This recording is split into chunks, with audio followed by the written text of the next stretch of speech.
Bonjour, aujourd'hui je vous propose de jeter un petit coup d'œil à Antietam, septembre 17 1862, donc de chez Worthington Old School War Games.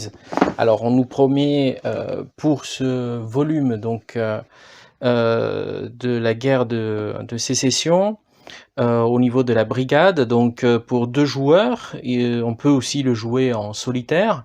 Une difficulté vraiment moyenne, hein, pas trop difficile, pour 14 ans et plus. Et par contre, donc c'est un jeu qui est long, hein, entre 3 à 6 heures pour une victoire. Donc on va regarder rapidement ce qu'il y a à l'intérieur de cette grosse boîte avec une magnifique illustration. Donc on a les dés pour jouer, on a les règles. Alors là c'est le playbook propre à Antietam. Donc voilà. Ensuite on a les règles donc de Civil War Brigade Battle Series. Alors c'est vraiment une règle qui a l'air très courte, donc ça me plaît. Je vais essayer de trouver une traduction, au pire je me la traduirai. Ensuite nous avons la chaîne de commandement.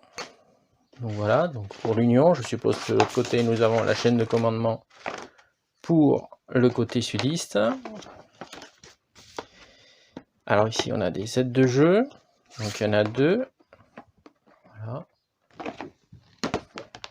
avec le terrain bien sûr, hein, des choses habituelles, hein, combien ça coûte pour se déplacer, est-ce qu'il y a des bonus offensifs, est-ce que ça bloque la ligne de vue, alors du très classique.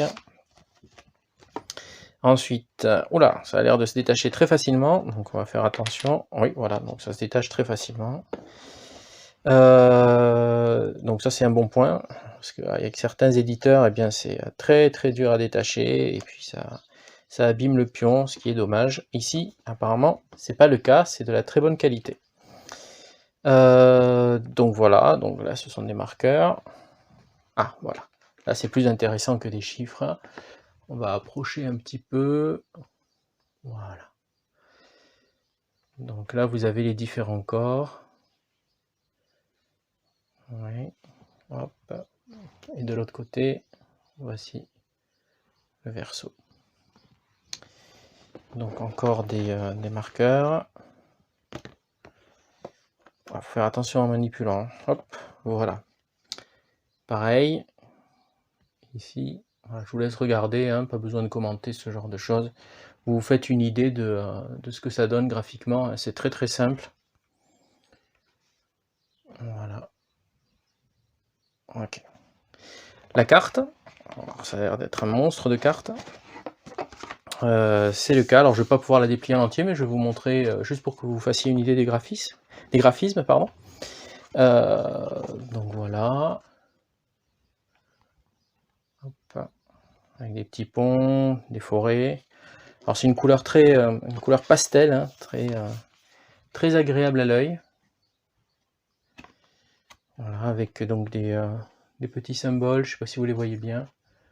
Bon, voilà, la forêt, des fermes, des rivières, voilà. Donc très belle carte. Donc c'est un très joli matériel qu'il y a à l'intérieur. Au niveau des pions, des marqueurs, bon, il ne faut pas s'attendre à quelque chose de grandiose, hein, au niveau des représentations, hein, c'est vraiment du classique, et puis je pense que c'est pas vraiment le but attendu, hein, d'avoir de très beaux pions, ils sont convenables. Voilà, donc un joli matériel qu'il va falloir mettre en pratique. Alors pour ça, il va falloir attendre un petit peu. J'ai déjà pas mal de jeux en stock que je dois essayer. D'abord essayer de trouver une règle en français, ou alors en faire ma propre traduction. Donc voilà, donc merci d'avoir suivi ce petit coup d'œil sur Antietam, donc 17 septembre 1862 de chez Worthington. Je vous dis à la prochaine, merci pour vos likes, merci pour vos commentaires et vos retours, et puis n'hésitez pas à vous abonner et à parler de la chaîne autour de vous. Merci beaucoup, au revoir.